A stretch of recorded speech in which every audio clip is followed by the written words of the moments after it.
ஓம் நமோ நாராயணாய. இன்னைக்கு கொலுவோட ஃபர்ஸ்ட் நாள், நவராத்திரியோட ஃபர்ஸ்ட் டே. இன்னைக்கு வந்து ஸ்டூடெண்ட்ஸ் ப்ரோக்ராம் என்னன்னா நவவித பக்தி. நம்ம ஸ்டூடெண்ட்ஸ் வந்து ஒருத்தராக நடிச்சு காமிக்கிறதுக்கு வராங்க. ஃபர்ஸ்ட் வந்து ஸ்ரவணம் ஆண்டாள் ஸ்ருதிஸ்ரீ வந்து பண்ண வராங்க. நான் தான் கோதை, பெரியாழ்வார் பெற்றெடுத்த பெண் பிள்ளை. எனக்கு ஆண்டாள்னு ஒரு பேர் உண்டு. இது எப்படி வந்துச்சுன்னு தெரியுமா? எங்க அப்பாவால தான். ஆச்சரியமா இருக்கா? நான் சின்ன குழந்தையா அவருக்கு கிடைச்சது ஒரு துளசி மாடத்துக்கு பக்கத்துல. எனக்கு விவரம் தெரிஞ்ச நாள்ல இருந்து அவர் எனக்கு பெருமாள் கதைகளையும் கிருஷ்ணர் கதைகளையும் சொல்லிக்கிட்டே இருப்பாரு. அதை கேட்டு கேட்டு எனக்கு பக்தி ஆயிடுச்சு. கல்யாணம் பண்ணா பெருமாளை தான் கல்யாணம் பண்ணிப்பேன்னு உறுதியா இருந்தேன். எல்லோரும் சிரிச்சாங்க, ஏளனமா நினைச்சாங்க. ஆனாலும் அந்த சிரவணத்தினால எனக்கு கிடைச்ச உறுதியான பக்தியை கொண்டு நான் இருந்ததுனால பெருமாளே எங்க அப்பா பெரியாழ்வாருக்கு உத்தரவு போட்டு என்னை ஸ்ரீரங்கத்துக்கு வர சொன்னார். நான் ஒண்ணுமே பண்ணல, சிரவணம் பண்ணேன், அவ்வளோதான். அதுக்கப்புறம் பாவை நோம்பலா இருந்தேன், இல்லைன்னு சொல்லல. ஆனாலும் கூட எனக்குள்ள இருந்த பக்திக்கும் பெருமாளை ஸ்ரீரங்கத்தில் அடைந்ததுக்கும் காரணம் அந்த சிரவணோங்கிற பக்தி தான். அதனால எல்லோரும் முதல் படி நீங்க எல்லோரும் பெருமாள் பத்தின விஷயங்களை கேட்டுக்கிட்டே இருங்க. அதுவே உங்களுக்கு பக்தியா மாறி பெருமாள் இடத்தில் சேர்ப்பிக்கும். ஓம் நமோ நாராயணா. அடுத்ததா கீர்த்தனம் மீரா. அனைவருக்கும் வணக்கம். அடியேன் ஒரு பேதை, மீரான்னு எனக்கு பேரு. என்ன மீராபாயின்னு கூட சொல்லுவாங்க. ஆனா எனக்கு பெருமாளோட பக்தியும் அருளும் எப்படி கிடைச்சதுன்னு நினைக்கிறீங்க? நான் சின்ன வயசுல இருந்தே பெருமாளை பத்தி கேட்டுக்கிட்டே இருப்பேன். எனக்கு அவர் மேல ஒரு ஆசை. அதனால அவருடைய பாடல்கள் எல்லாம் நான் நிறைய பாட ஆரம்பிச்சேன். அந்த பாடல்களை பாடும்போது மனசுக்கு இதம்னு சொல்லி நம்ம வேற எந்த பாடல்கள் எல்லாம் கேட்டுக்கிட்டு இருக்கோம். ஆனா நான் பெருமாளுடைய பாடல்களை பாடும்போது எனக்கு உண்மையான சந்தோஷம் கிடைக்குது. இத என் மாமியார் தடுக்க பார்த்தாங்க, விஷம் கொடுத்து கொல்ல பார்த்தாங்க. ஆனா இந்த அடியனுடைய கீர்த்தனைக்கு இஷ்டப்பட்டு அந்த பெருமாளே விஷத்தை தானே ஏற்றுக்கொண்டு அவர் தன் உடம்பை நீளமாக்கி கொண்டார். கடைசியில் தான் என்னையும் தன்னிடத்தில் ஏற்றுக்கொண்டார். இதுக்கு காரணம் என்னன்னா நான் பண்ண கீர்த்தனங்கிற பக்தி தாங்க. இதே மாதிரி எல்லாருமே வாய் விட்டு பெருமாள் பாடல்களை பாடி சந்தோஷமா பெருமாளிடம் ஐக்கியமாகுங்க. ஜெய் ஸ்ரீ கிருஷ்ணா. நன்றி. அடுத்ததா ஸ்மரணம் திரௌபதி. யாழினி வந்து திரௌபதியா வராங்க. வணக்கம். நான் பாஞ்சால மன்னர் மகள் திரௌபதி. நான் பஞ்ச பாண்டவர்களுடைய மனைவி. நான் அக்னி தீயில் உதித்தவர். நான் கிருஷ்ணரையே எப்போதும் நினைத்து கொண்டிருப்பேன். கோவிந்த நாமத்தை சுவாசிப்பேன். கிருஷ்ணர் எனக்கு சேலைகளை கொடுத்து என் மானத்தை காப்பாற்றினார். எப்போதும் இறைவனை நினைத்து கொண்டிருந்தால் நிச்சயம் நல்லதே நடக்கும். கோவிந்தா கோவிந்தா. நன்றி. தேங்க்யூ அண்ணி. அடுத்தது பாத சேவனம் லக்ஷ்மணனா வராங்க. நம்ம நந்தனா. வணக்கம். அடியேன் லக்ஷ்மணன். ராமாயணத்தில் ராமபிரானே இணைப்பிரியாத தம்பியாக இருக்கும் பாக்கியத்தை பெற்றேன். ஆதிசேஷன் அம்சம் என்று என்னை எல்லோரும் சொல்லுவார்கள். என் ராமபிரானுக்கு பாதசேவனம் செய்து அவளுக்கு பாதசேவனம் செய்வேன். என் ராமபிரானுக்கு பாதசேவனம் செய்வது எனது பக்தியாக நினைக்கிறேன். பெருமாளின் பாதத்தை தொட்டு அவர் பணிவிடை செய்வதே சிறந்த பக்தி. அப்படிப்பட்ட பக்தி செய்ய அப்படிப்பட்ட பக்தி செய்யக்கூடிய பாக்கியம் அடியனுக்கு கிடைத்தது. தியானம் செய்யவோ தவம் செய்யவோ எனக்கு பொறுமையும் இல்லை, சந்தர்ப்பமும் இல்லாத சூழலா பாதசேவனம் செய்து பக்தி பண்ணக்கூடிய பாக்கியம் அடியனுக்கு கிடைத்தது. வனவாசத்தில் 14 ஆண்டுகள் தூங்காமல் அண்ணா சாப்பிட்ட மிச்சத்தை சாப்பிட்டு அவர்களுக்கு சேவை செய்து வந்தேன். அப்படி இருக்கவேதான் இந்திர சித்தத்தை ஜெயிக்கக்கூடிய மகா பாக்கியமும் புகழும் அடியனுக்கு கிடைத்தது. ஆதிசேஷனாக இருக்கும் போதே சென்றால் குடையா விழுந்தால் சிங்காசனமா நின்றால் மரவடியா நீர்க்கடலும் என்றும் புனையா மணிவிளக்காம் பூவட்டாம் புல்லும் மனையா திருமாலுக்கு அளவு என்று அடியேனை அடியார்கள் கௌரவப்படுத்தினார்கள். பாதசேவனம் செய்து என்றுமே பெருமாள் அருகிலே இருக்கணும்னு வேண்டிக்கிறேன். அதே போல் நீங்க எல்லாரும் பெருமாள் கோவிலுக்கு சென்று பெருமாளுக்கு என்ன சேவை செய்ய முடியுமோ அதை செஞ்சு பெருமாள் அடையணும்னு நான் பிரார்த்திக்கிறேன். நன்றி. தேங்க்யூ நந்தனா. அடுத்ததா அர்ச்சனம் பீமனா வராங்க நம்ம தீபகுமரன். நான் தான் பீமன், தர்மபுத்திரர்களின் தம்பி, பஞ்சபாண்டவர்களின் ஒருத்தன். நான் நேரடியாக பூஜையோ பக்தியோ பண்ணது கிடையாது. ஆனால் என் வாழ்வில் ஒரு நிகழ்ச்சி நடந்தது. கிருஷ்ண பரமாத்மா என்னையும் அர்ஜுனனையும் கைலாயத்துக்கு கூட்டி சென்றார். அங்கே சிவலிங்கத்தின் முன் கொஞ்சமாக பூ குமிழ்ந்து கிடந்தன. இதெல்லாம் யார் அர்ச்சனை செய்தீர்கள் என கேட்டபோது கிருஷ்ண பரமாத்மா அர்ஜுனன் தான் பண்ணினான். பக்கத்தில் பார்த்தால் மலை போல் மலர்கள் குமிழ்ந்து கிடந்தனர். இதெல்லாம் யார் அர்ச்சனை செய்தது என கேட்டபோது பீமா நீதான் பண்ணியது அப்படின்னு சொன்னார்.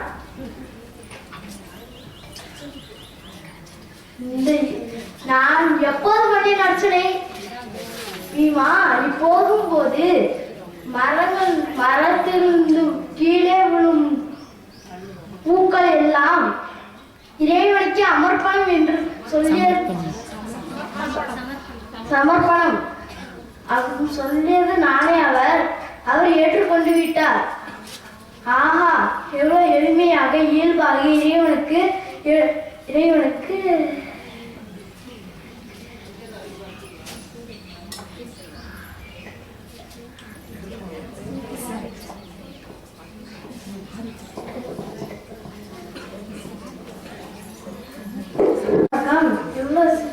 எவ்வளவு எளிமையாக பார்த்தீர்களா? அதனால நாம கஷ்டப்படாம இறைவன் அருளை அடைவதற்கு இந்த அர்ச்சனை என்ற பக்தி மார்க்கம் சிறந்தது. நீங்களும் செய்து புண்ணியம் அடையும் என்று கேட்டுக்கொள்கிறேன். நன்றி. தேங்க்யூ தீபகுமரன். அடுத்ததா வந்தனம் காரைக்கால் அம்மையாராக யஸ்மிதா வராங்க.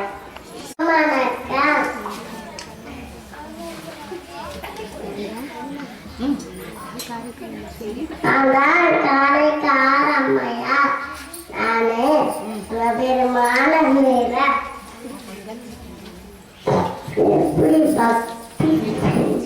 சொல்லட்டுமா?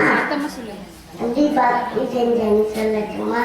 ஒரு நாள் என் கணவன் 2 மாங்கனிய கொடுத்தாரு. அதுல நான் ஒரு மாங்கனிய சிவனடியாருக்கு கொடுத்துட்டேன். அப்போ என் கணவன் வந்து நான் கொடுத்த மாங்கனி 2மே கேட்டார். அதுக்கு நானு எனக்கு என்ன பண்ணணும்னு தெரியாம சிவபெருமான் கிட்ட வேண்டிக்கிட்ட. சிவபெருமான் எனக்கு ஒரு மாங்கனிய கொடுத்தாரு. அதுக்கு என் கணவர் அதனால என் கணவர் என்னை விட்டுட்டு போயிட்டாரு. அது சத்தமா சிவபெருமான நினைச்சு நான் அதையே பாடினேன்.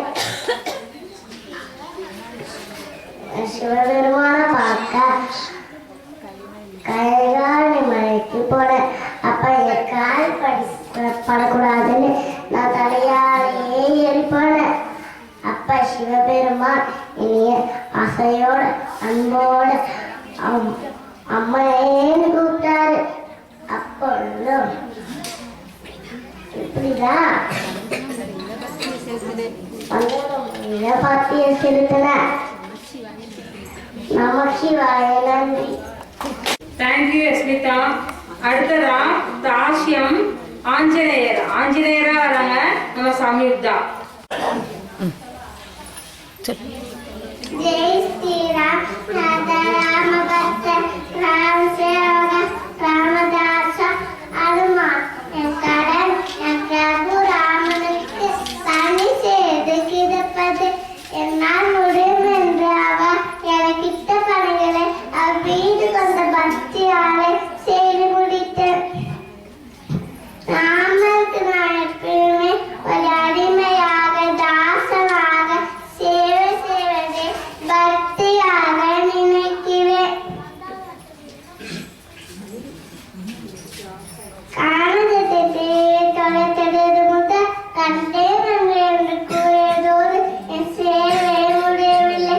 சீதா பிராட்டி கூறியது என்றுமே நான் சிரஞ்சீவியாக இருந்து ராமருக்கு ஒரு அடிமையாக தாசனாக சேவை செய்வேன்.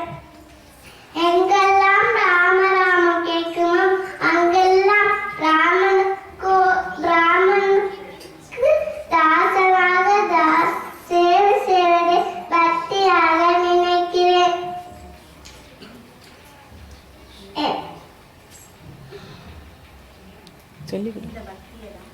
இந்த பக்தியை தான் தாசியம்னு சொல்லுவாங்க. ராம ராம ராம ராம. அடுத்ததா ஆத்ம நிவேதனம் விபீஷணா வராங்க நம்ம சஞ்சய். வணக்கம். நான் தான் விபீஷணன். வைஷ்ணவர்கள் சம்பிரதாயத்துல முக்கியமானது சரணாகதி. இததான் நம்ம ஆத்ம நிவேதனம்னு சொல்றோம். நம்மள அப்படியே ஒப்படைச்சிடணும். நம்ம தனி வஸ்துவே கிடையாது, நம்ம பெருமானுடைய வஸ்து. அவர் என்னென்ன நடந்துக்க சொல்றாரோ அவர் அப்படி நடந்துக்கணும். அவர் எப்படி செய்ய சொல்றாரோ அப்படி செய்யணும். நமக்குன்னு சுகம் துக்கம்னு ஒண்ணுமே கிடையாது. இதெல்லாம் நானும் ராமேஸ்வரன்ட்ட சொன்னேன். ஆனா அவன் கேட்கவே இல்லை, என்னை வெளியே போட்டான்.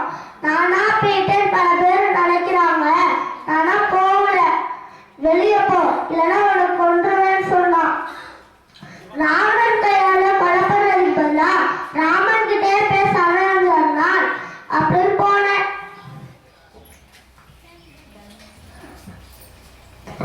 தர்மம் தான் என்னோட சிந்தனை. அவர்கிட்ட நான் ராஜ்யம்லாம் கேட்கவே இல்லை. வருங்காலத்துக்கு என்ன தலையில வச்சியோ அதையே எனக்கும் வையின்னு தான் அவரோட திருவடியில தான் கேட்டேன். சரணடைஞ்சனாலதான் அசுரன் குலத்துல பிறந்தாலும் விபீஷண ஆழ்வார்னு பட்டம் கிடைச்சிச்சு. அது மட்டும் இல்லாம குலதெய்வமான ரங்கநாதரையே வாக்கியம் பிரதிஷ்டை பண்ண பாக்கியம் கிடைச்சிச்சு. நம்ம முழுமையா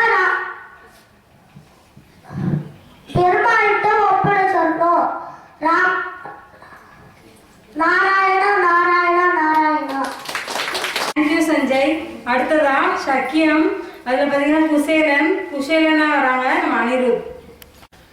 கிருஷ்ணா கிருஷ்ணா, நான் தான் உன் நண்பன் குசேலன். நான் உன்னையே தான் நினைச்சுட்டு இருக்கேன். நம்ம 2 பேர் சேர்ந்து படிக்கிறச்சே நீ என்கிட்ட எவ்வளவு ஆச்சரியமா இருந்த. இன்னைக்கு நீ எங்கேயோ இருக்க, ஆனா நான் பரம ஏழையா இருக்கேன். என்ன உன் நண்பன்னு சொல்லிக்கிறது கூட வெக்கமா இருக்கு.